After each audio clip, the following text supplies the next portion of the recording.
ಹೆಸರು ಪುಟ್ಟಲಕ್ಷ್ಮಿ. ನಾನು 10ನೇ ತರಗತಿಯಲ್ಲಿ ಓದ್ತಾ ಇದ್ದೀನಿ. ನಮ್ಮ ಊರು ದೊಡ್ಡ ಹೆಜ್ಜೂರು. ಶಾಲೆಯಲ್ಲಿ ಓದ್ತೀವಿ, ವಾಲಿಬಾಲ್ ಆಡ್ತೀವಿ. ನಮ್ ಟೀಮ್ ಹೇಳ್ಬೇಕು ಅಂದ್ರೆ ಚೆನ್ನಾಗೈತೆ, ಎಲ್ಲರೂ ಹೊಂದಾಣಿಕೆಯಿಂದ ಚೆನ್ನಾಗ್ ಆಡ್ತೀವಿ. 11:30 1 ಗಂಟೆ ಅಂತ. ಅದ್ ಬಿಟ್ರೆ ಇನ್ನು 3 ಗಂಟೆಯಿಂದ 4 ಗಂಟೆ. ಅಂದ್ರೆ ಒಂದ್ಸಲ ತಪ್ಪು ಮಾಡ್ತಾರೆ, ಒಬ್ರು ಸರಿ ಮಾಡ್ಕೊತಾರೆ.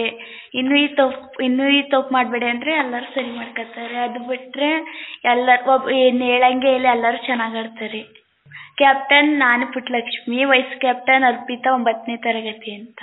ಅಂದ್ರೆ ಯಾರನ್ನು ಮಾಡಲಿಲ್ಲ, ನನ್ನ ಮಾತ್ರ ಮಾಡಿದ್ರು ಕ್ಯಾಪ್ಟನ್.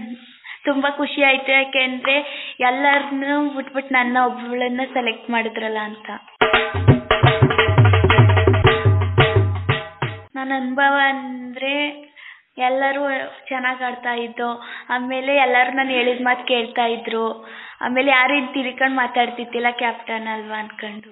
ನನ್ಗೇನ್ ಅನ್ನಿಸ್ತು ಅಂದ್ರೆ ಗೆದ್ವಲ್ಲ, ತುಂಬಾ ಖುಷಿ ಆಯ್ತು. ಎಲ್ಲರೂ ಹೋಗೋಣ ಬೇಡವಾ ಅಂತ 2 ಮನಸ್ಸಿಂದ ಆಡ್ತಾ ಇರ್ತಾರೆ ಯಾವತ್ತೂ. ಆಟ ಅಂತ ಓದೋದ್ರಲ್ಲೂ ಇರಬೇಕು, ಮತ್ತೆ ಆಟದಲ್ಲೂ ಇರಬೇಕು. ಯಾಕೆಂದ್ರೆ ಓದೋದ್ರಲ್ಲೂ ಮುಂದೆ ಬರ್ತಾರೆ, ಬಟ್ ಆಟಾಡ್ತಾ ಆರೋಗ್ಯನೂ ಚೆನ್ನಾಗಿರ್ತದೆ.